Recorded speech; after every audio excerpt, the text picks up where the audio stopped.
Welcome to 360 Tamil. இன்னைக்கு இந்த வீடியோல நம்ம எந்த படத்தோட எக்ஸ்பிளனேஷன் பத்தி பார்க்க போறோம்னா, தமிழ்ல இந்த வருஷம் வெளியான ஜென்ம நட்சத்திரம் அப்படின்ற படத்தை பத்தி தான் பார்க்க போறோம். இது ஒரு பக்கவான ஹாரர் த்ரில்லர் படம்னு சொல்லலாம். ஒரு நொடின்னு ஒரு படம் வந்தது பாத்தீங்களா, அந்த படத்தோட ஹீரோவும் டைரக்டரும் சேர்ந்து தான் இந்த படத்தை எடுத்திருக்காங்க. இந்த படம் கண்டிப்பா உங்க எல்லாருக்குமே பிடிக்கும் நம்புறேன். பார்க்கணும்னு நினைக்கிறவங்க ஃபுல் படத்தை கூட பாருங்க. முதல்ல இந்த படத்தோட பிளாட்டை பத்தி நான் சொல்றேன். நம்ம ஹீரோ இருக்காரு பாத்தீங்களா, எப்படியாவது டைரக்டர் ஆகணும் அப்படின்ற மாதிரி ட்ரை பண்ணிட்டு இருக்காரு. அப்பதான் இவங்க எதிர்பார்க்காத மாதிரி உங்களுக்கு நிறைய காசு கிடைக்கிற நிலைமை வருது. அந்த காசெல்லாம் எடுக்கிறதுக்காக ஒரு பகுதிக்கு போறாங்க. அந்த பகுதியில பார்த்தா பேய் நடமாட்டம்லாம் இருக்கு. அதே மாதிரி இவங்க ஒருத்தர் பின்னாடி ஒருத்தர் கொல்லப்படுறாங்க. நம்மளை கொலை பண்றது யாரு, அவங்களை எப்படியாவது கண்டுபிடிக்கணும் அப்படின்ற மாதிரி இவங்களுமே தேடலாம் ஆரம்பிக்கிறாங்க.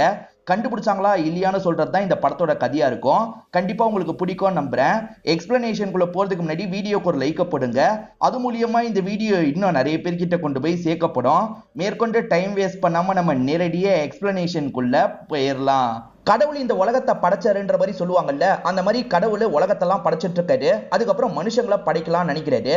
ஆனா கடவுள் கூட இருக்க லூசிஃபர்ன்றவர் என்ன சொல்றாருன்னா, நீங்க மனுஷங்களை எல்லாம் படைக்காதீங்க, அவங்க ரொம்ப மோசமானவங்களா இருப்பாங்கன்ற மாதிரிலாம் சொல்லிட்டாரு. ஆனா கடவுள் கேட்க மாட்டாரு. இவர் பேச்சை மீறி மனுஷங்களை எல்லாம் படைக்கிறாரு. இதெல்லாம் பாக்குற லூசிஃபருக்கு கோபம் வருது. நம்ம சொன்னதுதான் உண்மைன்றதை கடவுளுக்கு ப்ரூவ் பண்ணோம். அதுக்காக மனுஷங்க கெட்டவங்களா மாறலனால பரவாயில்ல, நம்மளே மாறுற மாதிரி பண்ணணும், நம்மள வழிபடுற மாதிரி ஒரு குரூப்பை உருவாக்கணும் அப்படின்ற மாதிரிலாம் உருவாக்க ஆரம்பிக்கிறாரு. 666 அப்படின்ற நம்பர் மூலியமா இவங்க எல்லாருமே லிங்க் ஆயிட்டு இருக்காங்க. இத காமிச்சு ஜென்ம நட்சத்திரம்னு டைட்டில போடுறாங்க. இப்போ நமக்கு படத்தோட ஹீரோயினை காட்டுறாங்க. இவங்க பேரு ரியா அப்படின்றது. இவங்க ஹீரோவை பத்தி தான் டைரியில எழுதிட்டு இருக்காங்க. ஹீரோ சினிமா டைரக்டர் ஆகிறதுக்காக ட்ரை பண்ணிட்டு இருக்காரு. நிறைய பேர்கிட்ட கதை சொல்லிட்டு இருக்காரு. இன்னைக்கும் போன காரியம் நடக்கல, ஆனா சீக்கிரமே அவன் டைரக்டர் ஆவான்ற மாதிரிலாம் இவங்க எழுதிட்டு இருக்காங்க. அப்ப லைட் விட்டு விட்டு எரியுது. அதே மாதிரி ஒரு சின்ன பொண்ணோட உருவத்தை இவங்க பாக்குறாங்க. செம்மையா பயந்து ஹீரோவை எழுப்பலாம் நினைக்கிறாங்க. ஆனா ஹீரோ நல்லா தூங்கிட்டு இருக்காரு. அந்த சின்ன பொண்ணோட உருவத்தை பார்த்து இவங்க ரொம்ப பயப்படுறாங்கல்ல. ஆனா இந்த சின்ன பொண்ணு சாதாரணமா சிரிச்சுக்கிட்டே பக்கத்துல வந்துட்டு இருக்கா. இவங்க அழுவுறாங்க. அதனால கண்ணீர்லாம் தொடச்சு விட்டுட்டு இருக்கா. இவ ஆபத்தானவ இல்ல போல அப்படின்ற மாதிரி இவங்களுமே கொஞ்சம் சாந்தமாவுறாங்க. அப்ப இந்த பொண்ணுக்கு பின்னாடி இந்த பொண்ணோட அம்மா வந்து நிக்கிறாங்க. அவங்கள பார்க்க இன்னும் பயமா இருக்கு. இவங்க செம்மையா பயந்துட்டு இருக்காங்க. இப்ப இந்த பொண்ணு இருக்கால, என் கையை பிடிங்கன்ற மாதிரி கையை நீட்டுறா. இவங்களுமே ஒரு ஸ்டேஜ்ல இந்த சின்ன பொண்ணோட கையை பிடிக்கிறாங்க. சின்ன பொண்ணு அம்மாவும் சேர்ந்த மாதிரி ஒரு பகுதியை நோக்கி நடக்கிறாங்க. இவங்களுமே கூட நடந்து போயிட்டு இருக்காங்க. எங்க வராங்கன்னு பார்த்தா மொட்டை மாடிக்கு தான் வராங்க. இப்போ ஒரு ஸ்டேஜ்ல மொட்டை மாடியில இருந்து குதிக்கிறதுக்காக நின்னுட்டு இருக்காங்க. இவங்களுமே பிரம்ம பிடிச்ச மாதிரி குதிக்கிறதுக்காக கூடியே போயிட்டு இருக்காங்க. ஒரு ஸ்டேஜ்ல நம்ம ஹீரோயின் இருக்காங்கல்ல, மாடியில இருந்து குதிச்சிடுறாங்க. கீழே விழுந்து செத்தம் போயிடுறாங்க. இது எல்லாமே ரியாக்கு வந்த கனவா இருக்கும். சட்டுன்னு கனவுல இருந்து முழிக்கிறாங்க. இவங்க முழிச்ச வேகத்துல பக்கத்துல இருக்க நம்ம ஹீரோ கட்டில விட்டு கீழே விழுந்துடுறது. அடிக்கடி உங்களுக்கு நைட் இந்த மாதிரிலாம் கனவு வரும் போல. திரும்பி கெட்ட கனவா, சரி படுன்ற மாதிரிலாம் இவங்க கிட்ட சொல்றாரு. இவங்களுமே லைட்டா பயந்துகிட்டே இந்த இடத்துல படுத்து தூங்க ஆரம்பிக்கிறாங்க. இதே வீட்டுல வேற ரெண்டு பேரை காட்டுறாங்க. இவர் பேரு வினோத், இவரோட லவ்வர் பேரு சுஜி அப்படின்றது. ஆக்சுவலா இவங்க தான் இந்த வீட்டுக்கான ரெண்ட் எல்லாம் பே பண்ணிட்டு இருக்காங்க. இவர் சீக்கிரமா பிசினஸ் பண்ணணும்னு நினைக்கிறாரு. ஹெல்ப்புக்காக தான் ஹீரோவை இந்த இடத்துல இவர் தங்க வச்சிருக்காரு. ஹீரோக்காக ஒரு ரூமை தந்திருக்காரு போல. இப்ப இவங்க ரெண்டு பேருமே வெளியே வந்து காஃபி எல்லாம் போட்டு குடிக்க ஆரம்பிக்கிறாங்க. இப்ப ஹீரோவும் அவரோட ஃப்ரெண்டான வினோத் கிட்ட பேசிட்டு இருக்காரு. அப்பதான் இவங்க வீட்டுக்கு லெட்டர் வந்திருக்கு. ஓபன் பண்ணி பார்த்தா இந்த கட்சிக்கு ஓட்டு போடுங்கன்ற மாதிரி காசு தான் கொடுத்திருக்காங்க. இந்த மாதிரிலாம் காசு தர ஆரம்பிச்சிட்டாங்களா அப்படின்ற மாதிரி இவங்க பேசிட்டு இருக்காங்க. இன்னொன்று பக்கம் மீடியா ஆட்கள் இருக்காங்கல்ல, இந்த மாதிரிலாம் நீங்க காசு தரதா சொல்றாங்க, உண்மையான்ற மாதிரி கேட்கறாங்க. அதெல்லாம் எதிர்கட்சி பரப்புற வதந்தி. நான் அந்த மாதிரிலாம் காசு தரல, நான் சாதாரணமா நின்னாலே ஜெயிச்சிருவேன் அப்படின்ற மாதிரிலாம் ஒரு எம்எல்ஏ இந்த இடத்துல பேசிட்டு இருக்காரு. இந்த எம்எல்ஏக்கு அசிஸ்டண்டா காலின்ற ஒரு நபர் இருக்காரு. அவரை பார்த்து பேசுறதுக்காக வேற ஒருத்தர் வந்திருக்காரு. என் பையனுக்கு போஸ்டிங் போட்டு கொடுக்கணும், இதை பத்தி தலைவர்கிட்ட நீ தான் சொல்லணும், உன்னையும் நான் பார்த்து கவனிக்கிறேன்ற மாதிரிலாம் சொல்லிட்டாரு. ஆனா காலி இருக்காருல, எனக்கு வேண்டிய காசை எம்எல்ஏ தந்துட்டு தான் இருக்காரு. இந்த மாதிரி காசுக்கெல்லாம் நான் ஆசைப்பட மாட்டேன்ற மாதிரி சொல்லிட்டாரு. என்னப்பா சுத்த பொழைக்க தெரியாதவனா இருக்கன்ற மாதிரி அவரும் சொல்லிட்டு இந்த இடத்த விட்டு கிளம்பி போயிடுறாரு. இப்ப இவர் இருக்காருல, எம்எல்ஏவை பார்த்து பேசுறதுக்காக வராரு. எம்எல்ஏ எல்லா இடத்துலயும் பணப்பட்டுவாடெல்லாம் பண்ணிட்டு இருக்காரு போல. இந்த அசிஸ்டன்ட் தான் அந்த விஷயத்த முன்ன நின்று பண்றாரு. எல்லா இடத்துக்கும் கரெக்டா காசு அனுப்பிடு அப்படின்ற மாதிரி இவரும் அசிஸ்டன்ட் கிட்ட சொல்லிட்டு இருக்காரு. ஹீரோவோட டீமை சேர்ந்த எல்லாருமே ஒரு கஃபேல உட்காந்துட்டு இருக்காங்க. அந்த இடத்துக்கு ஜனான்ற ஒரு நபர் வராரு. இந்த ஜனாவை எப்ப பாரு வினோத் கிண்டல் பண்ணிக்கிட்டே இருக்காரு. ஜனாவை பொறுத்த வரைக்கும் வண்டி ஓட்டுற வேலை தான் பார்த்துட்டு இருக்காரு போல. சரியான கஞ்சமா இருப்பாரு. அதை சொல்லிதான் இந்த வினோத்தை கிண்டல் பண்ணிட்டு இருக்காரு. எதுக்குடா அவனை கிண்டல் பண்ணிட்டு இருக்க, அமைதியா இருன்னு ஹீரோ சொல்றாரு. ஹீரோ கதை சொல்றதுக்கு ட்ரை பண்ணிட்டு இருக்காரு பாத்தீங்களா. இப்ப பெங்களூர்ல ஒருத்தருக்கு கதை சொல்ற வாய்ப்பு கிடைக்குது. ஹீரோக்கு பிரகாஷ்னு ஒரு ஃப்ரெண்டோ இருப்பாரு. அவர் தான் இந்த விஷயத்தை பத்தி சொல்றாரு. நம்ம உடனே பெங்களூருக்கு கிளம்பணும்னு சொல்றாரு. ஆனா ஹீரோக்கு இதுல சுத்தமா விருப்பம் இல்ல. அவர் பாட்டுக்கு நிறைய பேர்கிட்ட அனுப்பி வைக்கிறாரு. அவங்க எல்லாம் படத்தை ப்ரொடியூஸ் பண்ற மாதிரியே எனக்கு தெரியல, இந்த வாட்டி நான் போக மாட்டேன்ற மாதிரிலாம் இவர் சொல்லிட்டு இருக்காரு. அதை கேட்டுட்டு இருக்க ஹீரோயின் இருக்காங்கல்ல, இது உனக்கான வாய்ப்பா கூட இருக்கலாம், கண்டிப்பா இந்த விஷயத்தை நீ அட்டென்ட் பண்றதுக்கு போகணுன்ற மாதிரிலாம் சொல்றாங்க. இப்ப ஜனவும் பில்லு வந்தோன்னு எடுத்து பாக்குறாரு. என்னமோ செட்டில் பண்ண போற மாதிரி எடுத்து பாக்குற, நான் தானே செட்டில் பண்ண போறேன்ற மாதிரி வினோத் சொல்றாரு. இதனால ஜனாக்கு கொஞ்சம் அசிங்கமாயிருது. ஜனமும் கோவமா இங்க இருந்து எந்திரிச்சு போயிடுறாரு. இப்ப ஹீரோ இருக்காரு பாத்தீங்களா, அந்த இடத்துக்கு வேண்டாம் வெறுப்பா கிளம்பிட்டு இருக்காரு. ஹீரோயினுமே எதுக்காக இப்படி இருக்க, போறதுனால ஒரு வாய்ப்பு கிடைச்சா நல்லா தானே இருக்கும்ன்ற மாதிரிலாம் சொல்லிட்டு இருக்காங்க. ஆக்சுவலா ஹீரோயினை வீட்டை எதிர்த்து தான் இவரை கல்யாணம் பண்ணிருப்பாங்க. நான் இப்ப பிரெக்னன்டாவும் இருக்கேன், நம்ம குழந்தை பிறக்கும் போது நீ நல்ல நிலைமையில இருக்கணும்ல, அதுக்காக கிடைக்கிற எல்லா வாய்ப்பையும் தான் ட்ரை பண்ணும், நீ போ, எல்லாமே நல்லபடியா நடக்கும்ன்ற மாதிரி இவங்க சொல்றாங்க. இவங்க இவ்வளவு சொல்றதுனால போலாம் அப்படின்ற மாதிரி இவருமே கிளம்ப ஆரம்பிக்கிறாரு. இங்கதான் இவங்க லவ் உருவானதை நமக்கு காட்டுறாங்க. இவர் அசிஸ்டன்ட் டைரக்டரா இருக்கும் போது ஆக்ட்ரஸ்க்கு இந்த ட்ரெஸ் தாங்கன்னு ஹீரோ கிட்ட சொல்லிருப்பாங்க. ஹீரோ ஆக்ட்ரஸ்க்கு தரதுக்கு பதிலா ஹீரோயினுக்கு தந்துடுறாரு. இவங்க ஆக்ட்ரஸ் இல்ல, ஆக்ட்ரஸ் அங்க இருக்காங்கன்ற மாதிரி அவருமே கோவப்படுறாரு. இவர் தப்பா தந்ததுக்காக இவங்க கிட்ட சாரி எல்லாம் கேக்குறாரு. இவங்க லைட்டா ஸ்மைல் பண்ணிக்கிட்டே இருக்காங்க. அதுக்கப்புறம் இவர்கிட்ட வந்து பேச ஆரம்பிக்கிறாங்க. இப்படி பேசி பேசி தான் ரெண்டு பேருமே லவ் பண்ண ஆரம்பிச்சிருப்பாங்க. ஒரு ஸ்டேஜ்ல இவங்க ரெண்டு பேருமே கல்யாணமும் பண்ணிருப்பாங்க. ஆனா இப்போதைக்கு இவங்க ஃப்ரெண்ட் வீட்ல தான் அட்ஜஸ்ட் பண்ணி இருக்காங்கன்னு நமக்கு தெரிய வருது. இப்போ அப்படியே கதை பிரசன்ட்க்கு வந்துருது. ஹீரோ தனியா வந்திருக்க மாட்டாரு, பிரகாஷ் அப்படின்ற ஒரு ஃப்ரெண்ட கூட கூட்டு வந்திருப்பாரு.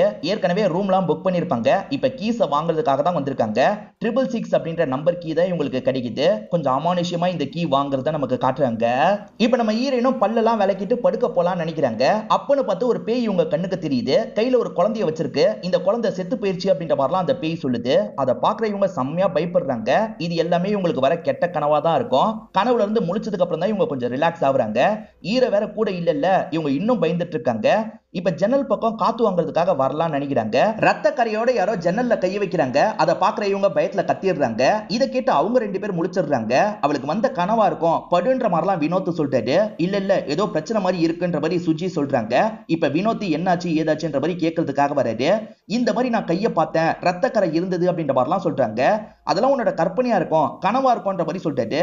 இல்ல நான் உண்மையிலேயே பார்த்தேன்ற மாதிரிலாம் இவங்க சொல்றாங்க. சரி செக் பண்ணலான்ற மாதிரி இவரும் செக் பண்றதுக்காக வெளியே வந்துடுறாரு.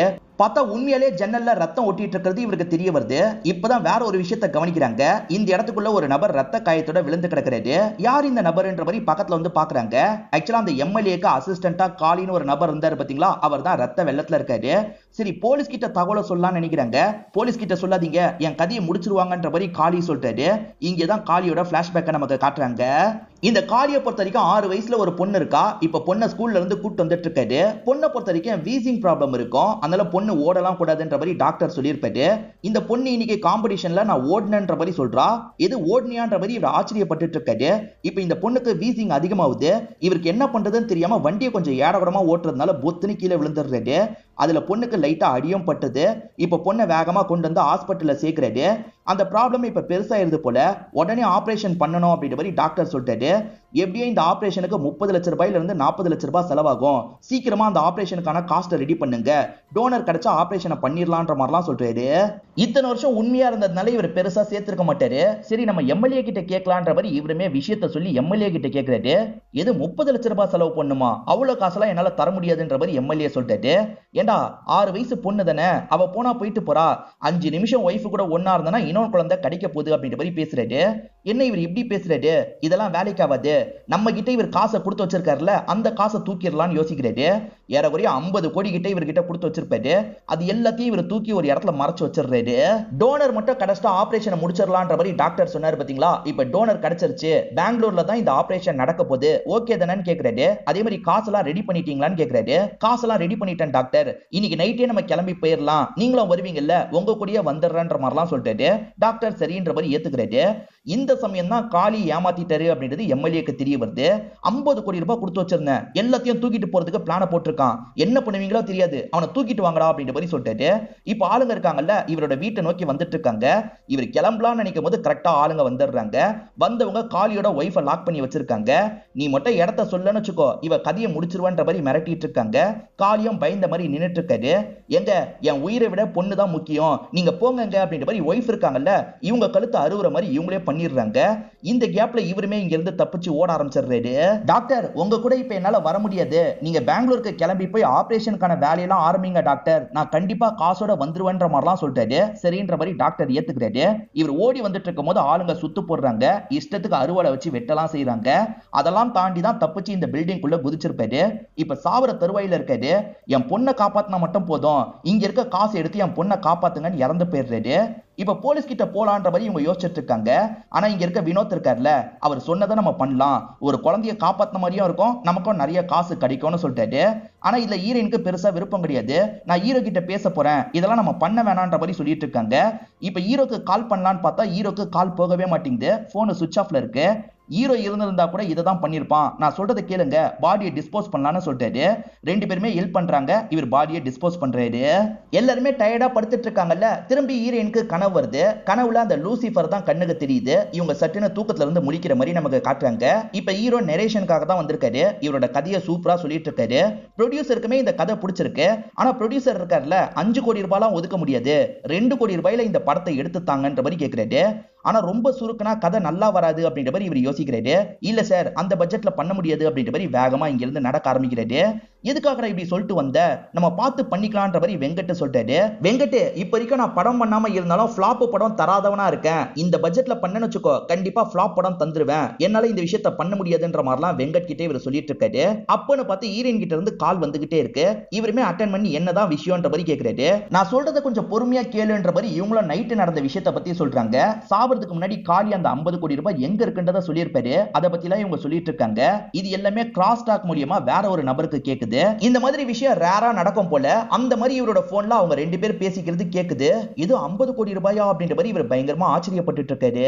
அந்த காளி எங்க போனாரு அப்படின்றது எம்எல்ஏக்கு தெரியாம இருக்கு. ஒருவேளை காளி பொழைச்சிருந்து என்ன சாவடிக்கணும்னு நினைச்சிட்டா பிரச்சனை, அப்படி இல்லைன்னா எதிர்கட்சிக்காரங்க கிட்ட நான் பண்ண எல்லாத்த பத்தியும் சொல்லிட்டா எனக்கு பிரச்சனை, அந்த காளியை கண்டுபிடிச்சு கண்டிப்பா போட்டு தள்ளணும்னு சொல்லிட்டாரு. தலைவரே, அப்ப அந்த 50 கோடி ரூபாய் முக்கியம் இல்லையான்ற மாதிரி ஆளுங்க கேக்குறாங்க.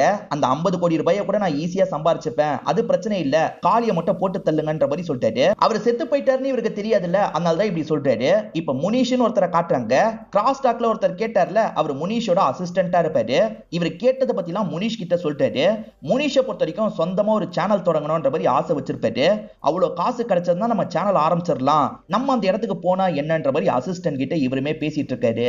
வீட்டுக்கு வந்த ஹீரோவும் வினோத்தை போட்டு பயங்கரமா திட்டுறாரு. போலீஸ் கிட்ட தகவலை சொல்லாம எதுக்காகடா இப்படி பண்ணீங்கன்ற மாதிரி கேக்குறாரு. போலீஸ் கிட்ட சொன்னா நமக்கும் தான் பிரச்சனை வரும், அதே மாதிரி குழந்தைய காப்பாத்துன்ற மாதிரி சொல்லிட்டு தான் அவர் இறந்து போனாரு, நம்ம குழந்தைய காப்பாத்துவோம், அதே மாதிரி மீதி காசை நம்ம எடுத்துக்கலாம், ப்ளீஸ் ஏத்துக்கோன்ற மாதிரி இவரோட மனசை மாத்த ஆரம்பிக்கிறாங்க. இவருமே ஒரு ஸ்டேஜ்ல ஏத்துக்கிறாரு. இப்ப இவங்களோட ஃப்ரெண்டான ஜனா இருக்காரு பாத்தீங்களா, ஓனர் கிட்ட பயங்கரமா திட்டலாம் வாங்கிட்டு இருக்காரு. அப்பதான் இவங்க கிட்ட இருந்து கால் வருது. அட்டென்ட் பண்ண ஜனாவும் என்ன விஷயம்னு கேக்குறாரு. எங்களுக்கு இந்த மாதிரி விஷயத்துல ஹெல்ப் தேவை, நீ கிளம்பி வான்னு சொல்றாங்க. அதாவது இவரோட வண்டியை கேக்குறாங்க. இவரும் வண்டியை கொண்டு வந்துடுறாரு. இப்ப எல்லாருமே சேர்ந்த மாதிரி அந்த ஃபேக்டரியை நோக்கி தான் போயிட்டு இருக்காங்க. அவர் ஒரு பழைய ஃபேக்டரியில தான் காசெல்லாம் வச்சிருக்காரு போல. இந்த டிராவல்ல ஹீரோயின் படுத்து தூங்க ஆரம்பிக்கிறாங்க. திரும்பி இவங்களுக்கு அந்த கெட்ட கனவு வருது. ஒரு வித்தியாசமான உலகத்துல இவங்க நடந்து போயிட்டு இருக்க மாதிரிலாம் இவங்களுக்கு தோணுது. இவங்க ஷாக்கிங்கா கத்திக்கிட்டே முழிக்கிறாங்க. வழக்கம் போல கனவான்ற மாதிரி எல்லா ஃப்ரெண்ட்ஸும் கிண்டல் பண்ணிட்டு இருக்காங்க. ஒரு வழியா இவங்களுமே அந்த ஃபேக்டரிக்கு வந்துடுறாங்க. இவங்களுக்கு முன்னாடியே முனிஷும் அசிஸ்டன்ட்டும் வந்திருப்பாங்க. என்ன நம்ம தேடி எடுக்கலாம்னு நினைக்கிறதுக்குள்ள இவங்க வந்துட்டாங்க. சரி, இவங்க தேடி எடுக்கிறத நம்ம மறைஞ்சிருந்து வீடியோ எடுத்துடலாம், அது மூலியமா மிரட்டி இவங்க கிட்டே காசை வாங்கிடலாம்ன்ற மாதிரி யோசிக்கிறாங்க. முனிஷ் ஒரு பெரிய கேமராவும் கொண்டு வந்திருப்பாரு, அது மூலியமா ரெக்கார்ட் பண்ணிக்கலாம் அப்படின்ற மாதிரிலாம் யோசிக்கிறாரு. இப்ப இவங்க பிரிஞ்சு தேடலாம் நினைக்கிறாங்க. முதல்ல இந்த இடம் இருட்டா இருக்கே, வெளிச்சம் வரதுக்கு ஏதாவது பண்ணணும் அப்படின்ற மாதிரி யோசிக்கிறாங்க. வெங்கட் இருக்கார்ல, நான் ஒரு வழி பண்றேன்ற மாதிரி சொல்லிட்டாரு. இப்ப வயரை வச்சு ஏதோ பண்றாரு. திருட்டு கனெக்ஷன் கொடுப்பாங்கல்ல, அந்த மாதிரி கனெக்ஷனை ஏற்பாடு பண்ணி இந்த இடத்துல லைட் எல்லாம் எரிய வச்சிடுறாரு. பெரிய இடம், பிரிஞ்சு தேடினாதான் கரெக்டா இருக்கும்ன்ற மாதிரி பிரிஞ்சுதான் தேடிட்டு இருக்காங்க. இப்ப வினோத்தோட லவ்வரான சுஜியை காட்டுறாங்க. அவங்க வர வழியில ஒரு பொம்மை இருக்கு. அந்த பொம்மையை எடுத்து பார்த்துட்டு இருக்கும் போது ஏதோ ஒரு உருவம் கிராஸ் பண்ண மாதிரி இவங்களுக்கு தெரியுது. இவங்க செம்மையா பயந்துருப்பாங்க. அப்பதான் பின்னாடியே பாய் ஃப்ரெண்ட் வினோத் வராரு. என்னாச்சுன்னு கேக்குறாரு. இல்ல ஏதோ ஒரு உருவத்தை பார்த்தேன்னு சொல்றாங்க. என்ன நீயும் அவள மாதிரியே பேசுற, அதெல்லாம் ஒண்ணும் கிடையாது, வா நம்ம தேடலான்ற மாதிரி இங்க இருந்து கூட்டு போறாரு. நம்ம ஹீரோ வந்துட்டு இருக்க வழியில வெறி பிடிச்ச மாதிரி ஒரு நாய் இருக்கு. அந்த நாய் கடிக்கிற மாதிரிலாம் வந்துட்டு இருக்கு. ஆனா ஹீரோ அதுக்குள்ள என்ன பண்றாருன்னா அந்த டோரை வேகமா லாக் பண்ணி அங்க இருந்து தப்பிச்சிடுறாரு. இப்ப நம்ம ஹீரோயினை காட்டுறாங்க. சின்ன பசங்க கிறுக்குன மாதிரி டிராயிங் எல்லாம் இருக்கு, அதெல்லாம் இவங்க வேடிக்கை பார்த்துட்டு இருக்காங்க. அப்ப இவங்களுக்கு பின்னாடி ஒரு பொண்ணு நிக்கிற மாதிரி நமக்கு காட்டுறாங்க. அந்த பொண்ணு சட்டுன்னு முதுகுல கைய வைக்கிறாங்க போல. இவங்க பயத்துல கத்தலாம் ஆரம்பிக்கிறாங்க. நான் தான் அப்படின்ற மாதிரி ஹீரோ பின்னாடி வந்து நிக்கிறாரு. பேய பார்த்த மாதிரி இருந்தது அப்படின்ற மாதிரி இவங்க பயந்துட்டு இருக்காங்க. இப்ப வெங்கட் இந்த இடத்துக்கு வராரு. மச்சான் மேல வந்து பாருன்ற மாதிரி சொல்லிட்டாரு. இவங்க ரெண்டு பேருமே பாக்குறதுக்காக வராங்க. ஆக்சுவலா பிளாக் மேஜிக்லாம் பண்றதுக்காக வட்டம் மாதிரி போடுவாங்கல்ல, அந்த மாதிரி ஒரு வட்டம் தான் போட்டிருக்கு. லாட்டின்ல ஏதோ எழுதி இருக்கு. நம்ம ஹீரோக்கு லாட்டின் ஓரளவுக்கு தெரியும் போல. அங்க என்ன எழுதி இருக்கு அப்படின்றத படிக்கிறாரு. கடவுளை வேண்ட மாதிரி சாத்தானியா வேண்டுவாங்கல்ல, அந்த மாதிரி பூஜை தான் இங்க நடந்திருக்கு அப்படின்ற மாதிரிலாம் சொல்லிட்டாரு. சரி நம்ம தேடுற வேலையை பார்ப்போன்ற மாதிரி இவங்க எல்லாருமே இங்க இருந்து கிளம்பி போறாங்க. அந்த பூஜை நடந்திருந்தா எப்படி நடந்திருக்கும் அப்படின்றதெல்லாம் ஹீரோ ஃபீல் பண்ணிக்கிட்டே இங்க இருந்து கிளம்பி போறாரு. இங்கதான் படத்தோட இன்ட்ரோல போடுறாங்க. இப்ப வினோத்தோட கேர்ள் ஃபிரெண்ட் சுஜி தேடிட்டு இருக்கிறத நமக்கு காட்டுறாங்க. இந்த சுஜி கிட்ட பேசுறதுக்காக ஜனா வராது. அவன் பொய் சொல்லியிருக்கான் போல, ஏன்னா இந்த இடத்துல காசு இருக்கிற மாதிரியே தெரியலன்னு சொல்லிட்டாரு. அப்படி பேசிட்டு இருக்கும் போது ஏதோ ஒரு உருவம் சட்டுன்னு இவரை இழுத்துட்டு போகுது போல. சர்ன்னு கிளம்பி போறதை இவங்க பார்த்து ஷாக் ஆயிடுறாங்க. எல்லாரும் வாங்க வாங்கன்ற மாதிரிலாம் கத்திட்டு இருக்காங்க. என்ன ஆச்சுன்ற மாதிரி எல்லாருமே சுஜிக்கு பக்கத்துல வந்து கேக்குறாங்க. ஜனா பேசிட்டு இருக்கும் போது சட்டுன்னு யாரோ இழுத்துட்டு போன மாதிரி இருந்தது, பேய் தான் இந்த இடத்துல இருக்கு போலன்ற மாதிரிலாம் சொல்றாங்க. அதெல்லாம் இருக்காது, நம்ம தேடி பார்க்கலாம் அப்படின்ற மாதிரி இவங்க எல்லாருமே சேர்ந்த மாதிரி தேடி பாக்குறாங்க. யாரோ இழுத்துட்டு போன மாதிரி தான் தடம்லாம் இருக்கு. என்னாச்சு ஏதாச்சுன்ற மாதிரி ஜனான்னு கூப்பிட்டுக்கிட்டே வந்துட்டு இருக்காங்க. அப்படி வந்துட்டு இருக்கும் போது ஜனா ஒரு இடத்துல விழுந்து கிடக்கிறது இவங்களுக்கு தெரியுது. என்னாச்சு ஏதாச்சுன்ற மாதிரிலாம் எழுப்புறதுக்கு ட்ரை பண்றாங்க. பார்த்தா ஜனா அந்த இடத்துல இவங்க கண் முன்னாடியே இறந்து போயிடுறாரு. இவங்க எல்லாருமே கூப்பிடுறதுனால இந்த இடத்துக்கு சுஜியும் ஓடி வந்துட்டு இருக்காங்க. அப்ப சுஜி இருக்காங்கல்ல, யாட கூடமா தடிக்கி சறுக்கி விழுறாங்க. என்னாச்சு சுஜி, பார்த்து வரலாம்ல அப்படின்ற மாதிரி வினோத் கேக்குறாரு. இல்ல யாரோ என்ன பிடிச்சி தள்ளின மாதிரியே எனக்கு தோணுச்சு அப்படின்ற மாதிரி இவங்க சொல்றாங்க. அதாவது அமானுஷ்யமா இந்த இடத்துல ஏதோ நடக்குது அப்படின்ற மாதிரிலாம் இவங்க சொல்றாங்க. இதை கேட்கிற மத்தவங்களுக்கும் பயமா இருக்கு. அதே மாதிரி முனிஷும் அசிஸ்டன்ட்டும் இவங்களை கவனிச்சுட்டு தானே இருக்காங்க. என்னடா என்னென்னமோ சொல்றாங்க அப்படின்ற மாதிரி இவங்க ரெண்டு பேருமே பயந்துட்டு இருக்காங்க. ஹீரோ ஏற்கனவே ஒரு டாக பார்த்தாரு பாத்தீங்களா, அந்த டாக் இந்த இடத்துக்கு வருது. மச்சான் இது ரொம்ப வயலண்டான டாக், எல்லாருமே ஒவ்வொரு பக்கம் ஓடுங்கன்ற மாதிரி சொல்லிட்டாரு. இப்ப எல்லாருமே அந்த டாகுக்கு பயந்து ஓடிட்டு இருக்காங்க. இந்த டாகை எங்கேயாவது லாக் பண்ணாதான் நம்ம தேட முடியும்னு புரிஞ்சுக்கிறாங்க. இப்ப திட்டமிட்டு ஒரு ரூமுக்கு இவங்க வர வைக்கிறாங்க.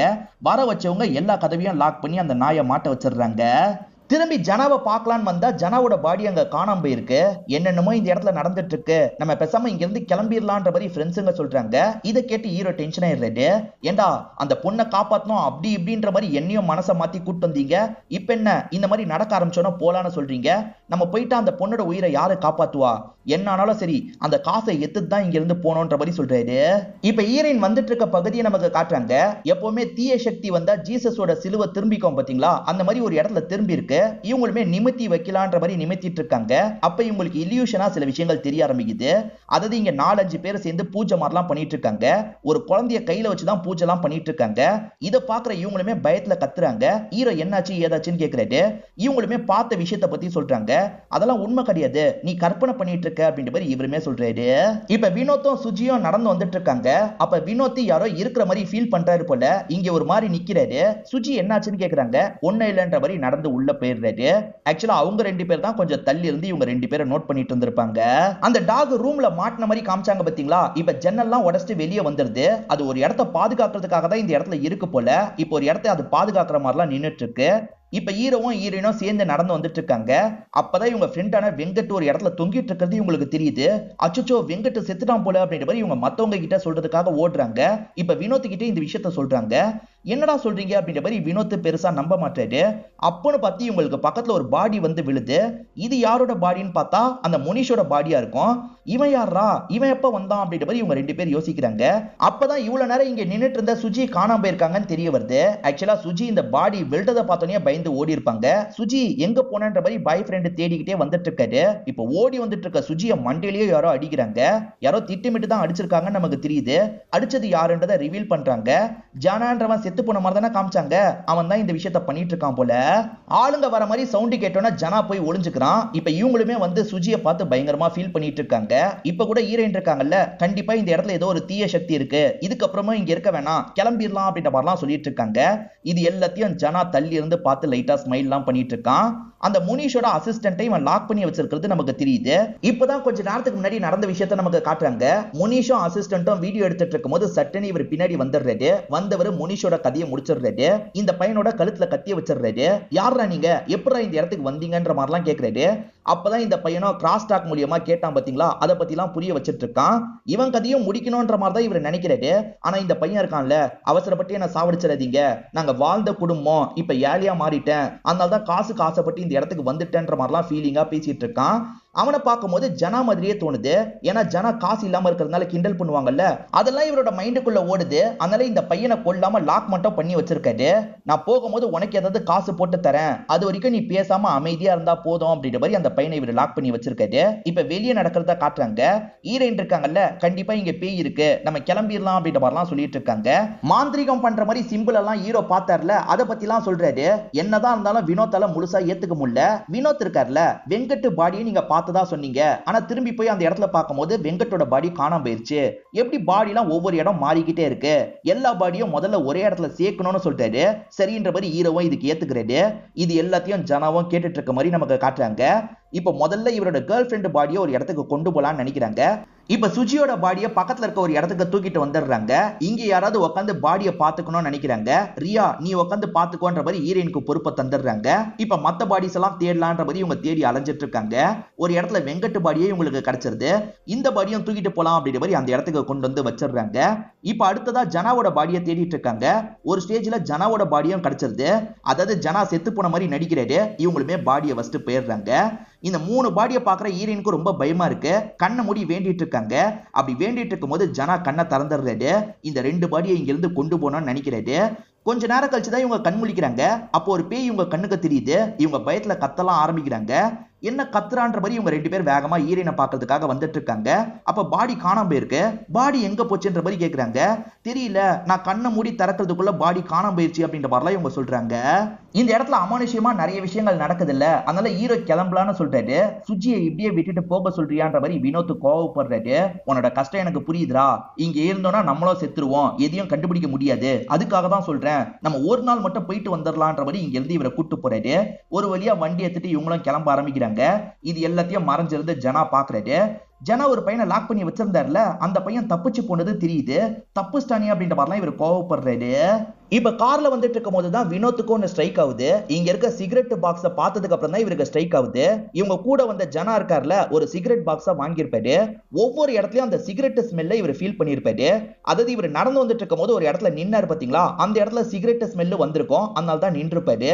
அதே மாதிரி ஒவ்வொரு பாடியை இவங்க தூக்குனாங்கல்ல, அங்கேயே இந்த சிகரெட் ஸ்மெல் வந்திருக்கும். பேய் தான் இந்த விஷயத்த பண்ணுதுன்னா எப்படி செத்து போன எல்லார்கிட்ட இருந்தும் இந்த சிகரெட் ஸ்மெல் வரும்? கொலை பண்ணவன் இந்த சிகரெட்டை யூஸ் பண்ணிருக்கான், அதனால தான் இந்த மாதிரி ஸ்மெல் வருது. கண்டிப்பா இதுக்கு பின்னாடி இருக்க மர்மத்தை கண்டுபிடிக்கணும்னா இப்பயே நம்ம போனோன்ற மாதிரி சொல்லிட்டாரு. அப்ப கூட ஹீரோ பெருசா ஏத்துக்க மாட்டாரு. வேணாம் மச்சான், நம்ம இப்போதைக்கு கிளம்பலான்ற மாதிரி சொல்லிட்டாரு. என்னடா என் காதலியை இழந்த மாதிரி உன் காதலியும் இழந்துருவோன்ற மாதிரி பயப்படுறியா? நீ பயந்தா விடு, நான் மட்டும் போறேன்ற மாதிரி சொல்லிட்டாரு. இதனால ஹீரோ இருக்கார்ல, சரி விடு, நம்ம 3 பேருமே திரும்பி போலான்ற மாதிரி சொல்லிட்டாரு. இப்ப 3 பேருமே திரும்பி போறதுக்காக வண்டியில ஏறி இங்க இருந்து கிளம்ப ஆரம்பிக்கிறாங்க. ஜானா தான் இந்த விஷயத்த பண்றான்றதை இவங்க இன்னும் கெஸ் பண்ணல. மனுஷன் தான் இந்த விஷயத்த பண்றான்ற மாதிரி இவங்க யோசிக்கிறாங்க. அதை செக் பண்றதுக்காக தான் திரும்பி இவங்க 3 பேருமே கிளம்ப ஆரம்பிக்கிறாங்க. இப்ப ஜனா இருக்கார்ல, அந்த அசிஸ்டன்ட் பையனை தேடிட்டு இருக்காரு. ஒரு ஸ்டேஜ்ல ஒளிஞ்சிட்டு இருக்க அந்த பையனை கண்டுபிடிச்சிடுறாரு. அவ்வளவு ஃபீலிங்கா பேசினதுனால ஹெல்ப் பண்ணலாம் நினைச்சா எனக்கே ஆட்டம் காமிச்சு தப்பிக்க பாக்குறியான்ற மாதிரி அந்த பையனை போட்டு அடிச்சிட்டு இருக்காரு. அந்த பையனும் தப்பிக்கிறதுக்காக இவரை தள்ளி விட்டுட்டு இங்க இருந்து ஓடிடுறான். தள்ளி விடும் போது இவர் ஏடகுடமா ஒரு பள்ளத்துல போய் விழுந்துடுறாரு. அந்த டாக் இந்த பள்ளத்தை தான் பாதுகாத்த மாதிரி நமக்கு காமிச்சிருப்பாங்க. இங்கதான் கட்டுக்கட்டா காசு இருக்கு, காசு கிடைச்சிருச்சு அப்படின்ற மாதிரி இவருமே இந்த இடத்துல சந்தோஷப்படுறாரு. ஒரு வழியா இவங்களுமே வேன்ல திரும்பி இந்த இடத்துக்கு வந்துடுறாங்க. அப்ப தப்பிச்ச அசிஸ்டன்ட் பையன் இருக்கான் பாத்தீங்களா, இவங்க கிட்ட நடந்த விஷயத்த சொல்லணும்ன்ற மாதிரி ஓடி வந்துட்டு இருக்கான். அதுக்குள்ள எங்க இருந்தோ ஒரு கத்தி வந்து இவன் கழுத்திலேயே குத்திருது. இவன் ஸ்பாட்லயே இறந்து போயிடுறான். எங்க இருந்து இந்த கத்தி வந்தது அப்படின்ற மாதிரி வினோத்தும் யோசிக்கிறாரு. அந்த இடத்தை நோக்கி வேகமா ஓட ஆரம்பிக்கிறாரு. வினோத் அவசரப்பட்டு ஓடாத, நில்லு நில்லுன்னு ஹீரோ சொல்றாரு. ஆனா வினோத் கேட்காம ஓடி வந்துடுறாரு. இப்ப ஹீரோவும் வினோத்தை தேடி பின்னாடியே வந்துட்டு இருக்காரு. வினோத் எங்க இருந்து அந்த கத்தி வந்ததோ அந்த இடத்தை தான் பார்த்துட்டு இருக்காரு. அப்படி பார்த்துட்டு இருக்கும் போது திடீர்னு ஜனா முன்னாடி வராரு. சாவுடா அப்படின்ற மாதிரி ராட வச்சு மண்டிலேயே அடிச்சிடுறாரு. ஹீரோ வரும்போது ஜனா போய் ஒளிஞ்சுப்பாரு. இப்ப ஹீரோவும் இவர் இறந்து போயிருக்கிறத பார்த்து பயங்கரமா இந்த இடத்துல ஷாக்லாம் ஆயிட்டு இருக்காரு. இப்ப ஹீரோயின் இருக்காங்கல்ல, உனக்கு பக்கத்துல யாரோ நிக்கிறாங்க அப்படின்ற மாதிரி கத்துறாங்க. ஹீரோவும் நிமிந்து பாக்குறாரு. அந்த இடத்துல புதுசா ஒரு கேரக்டர் நின்னுட்டு இருக்காரு. இவன் யாரு அப்படின்ற மாதிரி ஹீரோ முடிச்சிட்டு இருக்காரு. இப்பதான் இந்த நபர் யாருன்றதை நமக்கு ரிவீல் பண்றாங்க. ஆக்சுவலா ஃப்ரெண்ட்ஸுங்க கிட்ட இருந்து ஜனாக்கு கால் வந்ததுல ஜனா பேசி முடிக்கிறாரு. அப்ப பக்கத்துல இருக்க ஜனாவோட ஃப்ரெண்ட் இருக்கார்ல, யாரு மச்சான் பேசினா அப்படின்ற மாதிரி கேக்குறாரு. இந்த ஃப்ரெண்டு பேரு செல்வா அப்படின்றது நம்ம பிளானுக்கு யூஸ் பண்ணிக்கலாம்ன்ற மாதிரி ஜனா தான் கூட்டு வந்திருப்பாரு. ஜனா இப்போதைக்கு ஒளிஞ்சுதான் இருக்காரு. செல்வாவே ஹீரோவோட கதையை முடிச்சிடலான்றதுக்காக சண்டை போடுறதுக்காக பக்கத்துல வராரு. ஆனா நம்ம ஹீரோ இருக்காரு பாத்தீங்களா, இவர் கூட தடுத்து சண்டை போடுறாரு. போக போக ஹீரோ தான் நல்லா சண்டை போடுறாரு. இந்த செல்வாவை போட்டு அடிச்சிட்டு இருக்காரு. யாரா நீ அப்படின்ற மாதிரி கேட்டுக்கிட்டே அடிச்சிட்டு இருக்காரு. அப்ப பின்னாடி வழியா யாரோ வந்து இவர் அடிக்கிறாங்க. யாருன்னு பார்த்தா ஜனா தான் அடிச்சிருப்பாரு. டே ஜனா, நீ எதுக்காகடா இந்த மாதிரி பண்ணிட்டு இருக்க அப்படின்ற மாதிரி இவர் ஷாக் ஆவறாரு. நீங்க அந்த பணத்தை பத்தி போன் மூலியமா சொன்னீங்கல்ல, அப்பயே அந்த பணத்தை நான் மட்டுமே எடுக்கணும்னு முடிவு பண்ணிட்டேன். அதனால தான் என் கூட இந்த ஃப்ரெண்டை சேர்த்துக்கிட்டேன் அப்படின்ற மாதிரிலாம் இவர் சொல்லிட்டாரு. ஆக்சுவலா இவரோட பிளான் என்னன்னா பயம்படுத்தி எல்லாரையும் ஓட விடணும்னு நினைக்கிறாரு. அந்த கேங்ல ஹீரோயினுக்கு பேயினாலே பயம் இல்ல, அதை வச்சு ஈஸியா பயம்புத்திரலாம் அப்படின்ற மாதிரி இவர் முடிவு பண்ணிருப்பாரு. இவரை யாரோ இழுத்துட்டு போன மாதிரி காமிச்சாங்கல்ல, செல்வா மூலியமா தான் இவர் இழுத்துட்டு போற மாதிரி செட் பண்ணிருப்பாரு. அதை பார்த்து தான் சுஜி பயந்திருப்பாங்க. அதே மாதிரி சுஜி தடிக்கி விழுந்தாங்கல்ல, அதுவும் இவங்களோட ஏற்பாடா தான் இருக்கும். இப்படி பயம்படுத்தினா இவங்க ஓடி போயிடுவாங்கன்னு நினைச்சிருப்பாங்க. ஆனா இவங்க ஓடாம இங்கேயே இருந்துட்டு இருந்திருப்பாங்க. அப்ப வெங்கட் வேற இவங்களை கவனிச்சிருப்பாரு. வேற வழி இல்ல, வெங்கட் கதையை முடிக்கணும்ன்ற மாதிரி இவங்களுமே வெங்கட்டோட கதையை முடிச்சிருப்பாங்க. வெங்கட் இறந்து போனதுக்கு அப்புறமா போயிருக்க மாட்டாங்க. அதனால தான் சுஜி கதையை முடிச்சிருப்பாங்க. வண்டி எடுத்துட்டு போனீங்கல்ல, அப்படியே போக வேண்டியதானே, எதுக்காகடா திரும்பி வந்தீங்க? இப்ப பாரு, உங்க 2 பேரை வேற நான் சாவடிக்கணும் அப்படின்ற மாதிரிலாம் இவர் சொல்லிட்டாரு. இப்ப செல்வாவும் எந்திரிச்சிடுறாரு. 2 பேருமே சேர்ந்த மாதிரி ஹீரோவை அட்டாக் பண்ண ஆரம்பிக்கிறாங்க. ஹீரோ 2 பேர் கூடயும் ஒரே சமயத்துல பயங்கரமா சண்டைலாம் போட்டுட்டு இருக்காரு. இந்த சண்டையில ஹீரோ இருக்காருல, செல்வாவை பிடிச்சு தள்ளி விடுறாரு. செல்வா ஒரு ஷார்ப்பான பகுதியில சொருவி இறந்து போயிடுறாரு. இதை பாக்குற இந்த ஃப்ரெண்டான ஜனா ஷாக் ஆயிடுறாரு. எதுக்குடா என் ஃப்ரெண்டை சாவடிச்சேன்னு கோவமா கேக்குறாரு. எங்க எல்லாரையும் சாவடிக்க ஆரம்பிச்சு நீ வெறி பிடிச்சவனா மாறிட்ட, இந்த காசுக்காக நீயே செல்வாவை காலி பண்ணிருப்ப, விடு, என் கையால செத்து போயிட்டான்ற மாதிரி ஹீரோ சொல்லிட்டாரு. இப்ப மேற்கொண்டு இவங்க 2 பேருமே பயங்கரமா சண்டை போட்டுட்டு இருக்காங்க. அப்ப ஹீரோயின் கண்ணுக்கு திரும்பி அந்த சின்ன பொண்ணு தெரியுறா. அந்த சின்ன பொண்ணு இருக்கா பாத்தீங்களா, பொறுமையா பக்கத்துல வரா. இவங்க வயிற்றுல எல்லாம் கைய வச்சிட்டு இருக்கா. இவ எதுக்காக வயிற்றுல கைய வைக்கிறான்ற மாதிரி இவங்க பார்த்துட்டு இருக்காங்க. இப்ப கொஞ்ச நேரத்துல அந்த பொண்ணு மறைஞ்சு போயிடுறா. ஆனா இவங்களுக்கு வயிறுலாம் பயங்கரமா வலிக்க ஆரம்பிக்குது. இப்ப ஹீரோ வேற அந்த சைடு அடி வாங்கிட்டு இருக்காரு. இவங்களுக்கு பிளட் எல்லாம் வரதுனால பக்கத்துல வந்து என்னாச்சு ஏதாச்சுன்ற மாதிரி பார்த்துட்டு இருக்காரு. அப்ப கரெக்டா ஜனாவா அந்த நாய் கடிக்கிறதுக்காக வருது. அந்த நாய் வெறித்தனமா கடிச்சு ஜனாவோட கதையை முடிச்சிருது. ஹீரோயினை உடனே ஹாஸ்பிட்டலுக்கு தூக்கிட்டு போனோன்றதை இவர் புரிஞ்சுக்கிறாரு. அப்பன்னு பார்த்து நாய் வேற கடிக்கிற மாதிரி இவருக்கு பக்கத்துல வருது. இவர் செம்மையா பயந்துட்டு இருக்காரு. ஆனா வந்த நாய் இருக்கு பாத்தீங்களா, இவரை கடிக்க மாட்டேங்குது. சாதாரணமா இவர்கிட்ட விளையாடுற மாதிரிலாம் பண்ணிட்டு இருக்கு. அதே மாதிரி என் பின்னாடி வாங்கன்ற மாதிரி இவர் ஒரு இடத்துக்கு கூட்டு போகுது. இவருமே பின்னாடியே வந்துட்டு இருக்காரு. காசுலாம் இருக்கு பாத்தீங்களா, அந்த பகுதிக்கு தான் இவரை கூட்டு வருது. இங்கதான் காசு இருக்குன்றதை இவர் புரிஞ்சுக்கிறாரு. அந்த காசு எல்லாத்தையும் இங்க இருந்து எடுத்துக்கிறாரு. அந்த பொண்ணுக்கு நல்லபடியா ஆபரேஷன்லாம் முடிஞ்சிருது. அந்த பொண்ணுமே ரொம்ப ஆக்டிவா இருக்காங்க. இப்ப டாக்டர் அந்த பொண்ணோட பேரண்ட்ஸ் எங்கன்ற மாதிரி ஹீரோ கிட்ட கேக்குறாரு. பேரண்ட்ஸுக்கு நடந்த விஷயத்தை பத்தி எல்லாம் ஹீரோவா எக்ஸ்பிளைன் பண்ணிட்டு இருக்காரு. டாக்டர் இருக்கார்ல, அந்த எம்எல்ஏ கிட்ட கொஞ்சம் கவனமா இருங்க, இந்த பொண்ணு கண்ணில் படாம பாத்துக்கோங்க அப்படின்ற மாதிரிலாம் சொல்லிட்டாரு. இந்த பொண்ணுக்கு எல்லா செக்கிங்கும் எடுத்திருக்கேன், ரிப்போர்ட் ஒரு நாள் வந்து கலெக்ட் பண்ணிக்கோங்கன்னு சொல்லிட்டாரு. சரின்ற மாதிரி ஹீரோவும் ஏத்துக்கிறாரு. ஹீரோ இதுக்கப்புறம் இந்த பொண்ணை வளர்க்கலான்ற மாதிரி முடிவு பண்ணிருக்காரு. அதே மாதிரி நிறைய காசு இருக்குல்ல, இவரே இவரோட படத்தை ப்ரொடியூஸ் பண்ணிக்கலாம்னு நினைக்கிறாரு. இவங்களும் கிளம்பலான்ற மாதிரி இங்க இருந்து கிளம்ப ஆரம்பிக்கிறாங்க. அப்பதான் டாக்டருக்கு ரிப்போர்ட்லாம் வந்துருது போல. ரிப்போர்ட்டை பார்க்கலான்ற மாதிரி பாக்குறாரு. அப்படி பார்க்க ஆரம்பிச்சவரு எதையோ பார்த்து ஷாக் ஆயிடுறாரு. அதாவது இது மனுஷங்க ரிப்போர்ட் மாதிரியே இல்ல, ரொம்ப வித்தியாசமா இருக்குன்ற மாதிரி தான் டாக்டர் ஷாக் ஆயிட்டு இருக்காரு. இப்ப டாக்டரோட ரூமை கிராஸ் பண்ண மாதிரி தான் இவங்க நடந்து போயிட்டு இருக்காங்க. அந்த பொண்ணு மட்டும் டாக்டரை லைட்டா முறைச்சு பார்த்துக்கிட்டே போறா. இப்ப டாக்டருமே அவங்கள உடனே ஸ்டாப் பண்ணணும்ன்ற மாதிரி யோசிக்கிறாரு. இப்ப வேகமா அவங்கள பாக்குறதுக்காக வராரு. அவங்க லிஃப்ட்ல போயிட்டு இருக்காங்கன்னு தெரிய வருது. இப்ப ஹீரோக்கு கால் பண்ணலான்ற மாதிரி கால் பண்றாரு. ஆனா ஹீரோ போன் எடுக்க மாட்டாரு. சரி ஜன்னல் வழியா கூப்பிடலான்ற மாதிரி இவரும் ஜன்னல் வழியில இருந்து கூப்பிடுறதுக்கு ட்ரை பண்ணிட்டு இருக்காரு. ஆனா இவங்க அதை கவனிக்காம கார்ல ஏறி இங்க இருந்து கிளம்பலாம்னு நினைக்கிறாங்க. பக்கத்துல இருக்க ஒரு கார்ல ஒரு நாய் இருக்கு. அந்த நாய் இவங்க காரை பார்த்து குலைச்சுக்கிட்டே இருக்கு. அந்த டாக்டர் ஒரு பக்கம் கூப்பிடுறதுக்கு ட்ரை பண்ணிட்டு இருக்காரு. அப்ப மேல இருக்க ஜன்னல் கண்ணாடி டாக்டரோட கழுத்துல வந்து விழுது. அதனால டாக்டரோட கழுத்தையே துண்டா போய் தலை மட்டும் கீழே வந்து விழுது. கரெக்டா இவங்க கார் மேலதான் வந்து விழுது. இத பாக்குற இவங்க 2 பேருமே ஷாக் ஆயிடுறாங்க. அந்த பொண்ணு பயத்துல கண்ணெல்லாம் மூடிடுறா. டாக்டருக்கு என்னாச்சு ஏதாச்சுன்ற மாதிரி இவங்க 2 பேருமே பக்கத்துல போய் பார்த்துட்டு இருக்காங்க. முதல்ல அந்த சின்ன பொண்ணு கண்ணை மூடின மாதிரி தானே காமிச்சாங்க. இப்ப அந்த சின்ன பொண்ணு கண்ணை திறந்து லைட்டா சிரிச்சுக்கிட்டே பாக்குறா. இவ கொஞ்சம் சாத்தானோட குழந்தைன்ற மாதிரி காட்டுறாங்க. அந்த ஃபேக்டரியில சாத்தான வழிபடுற மாதிரி பூஜைலாம் நடந்திருக்குன்ற மாதிரி ஹீரோ சொல்லியிருப்பாரு. அதே மாதிரி ஒரு குழந்தைய தூக்கி பிடிச்சிருந்த மாதிரி ஹீரோயினோ விஷுவல்ஸ் எல்லாம் பார்த்திருப்பாங்க. இந்த குழந்தைய தான் தூக்கி பிடிச்சிருக்காங்க அப்படின்றது இங்கதான் ரிவீல் ஆகுது. ஆக்சுவலா அந்த பேரண்ட்ஸ் செத்தா கூட பரவாயில்ல, குழந்தைய காப்பாற்றணும்னு நினைச்சாங்க பாத்தீங்களா, அந்த குழந்தை மூலியமா இவங்க பெருசா ஒரு விஷயத்த பிளான் பண்ணிருப்பாங்க. அதுக்காக தான் அப்படி நினைச்சிருப்பாங்க. ஆக்சுவலா இந்த குழந்தைய பிடிச்சி பூஜைலாம் பண்ணாங்க பாத்தீங்களா, அந்த பூஜை பண்ணதுல இந்த காளியும் ஒரு ஆளா இருப்பாரு. இப்பதான் ரிவீல் பண்றாங்க. அந்த ஃபேக்டரியில ஜனா மட்டும் எல்லாத்தையும் பண்ணல, பேயும் பண்ணுச்சுன்ற மாதிரி ஒரு விஷயத்த நமக்கு ரிவீல் பண்றாங்க. ஆக்சுவலா முனீஷோட அசிஸ்டன்ட் சொல்றதுக்காக ஓடி வந்தாரு. அப்போ ஒரு கத்தி வந்து அவரோட கழுத்துல குத்திச்சு பாத்தீங்களா, அந்த விஷயத்த பேய் தான் பண்ணிருக்கோம். அதே மாதிரி அந்த இடத்துல ஒரு டாக் இருந்த மாதிரி காமிச்சாங்கல்ல, அந்த டாக் ஒரு புக்கை பாதுகாக்குது. அதே மாதிரி ஹீரோக்கு ஹெல்ப் பண்ணோன்ற மாதிரி அந்த டாக் முடிவு பண்ணி தான் காசெல்லாம் இருக்கிற இடத்த காமிச்சிருக்கோம். ஏன்னா இவர் தான் அந்த சின்ன குழந்தைய காப்பாத்த போறாருன்னு தெரிஞ்சுதான் டாக் இப்படி பண்ணிருக்கோம். நம்ம செத்து போனாலும் பரவாயில்ல, அந்த குழந்தையை எப்படியாவது காப்பாற்றணும் அப்படின்ற மாதிரி காளி நினைச்சிருப்பாரு. அவர் நினைச்ச மாதிரியே குழந்தை இப்ப இவங்க கைக்கு வந்துருது. இதுக்கப்புறம் தான் கதையை ஆரம்பிக்க போகுது அப்படின்ற மாதிரி நமக்கு செகண்ட் பார்ட்டுக்கு லீடு கொடுத்த மாதிரி கதையை முடிச்சிடுறாங்க. அதாவது இது ஒரு சாத்தானோட குழந்தை, இதனால நிறைய நடக்க போகுது அப்படின்ற மாதிரி காமிச்சு படத்தோட கதையை முடிக்கிறாங்க. கண்டிப்பா இந்த படத்தோட எக்ஸ்பிளனேஷன் உங்களுக்கு பிடிச்சிருக்கும் நம்புறேன். இந்த வீடியோ உங்களுக்கு பிடிச்சிருந்ததுன்னா லைக் பண்ணுங்க, கமெண்ட் பண்ணுங்க, மறக்காம 360 தமிழ் சேனலை சப்ஸ்கிரைப் பண்ணுங்க. தொடர்ச்சியா இந்த மாதிரி வீடியோக்கள் வந்துகிட்டே தான் இருக்கும்.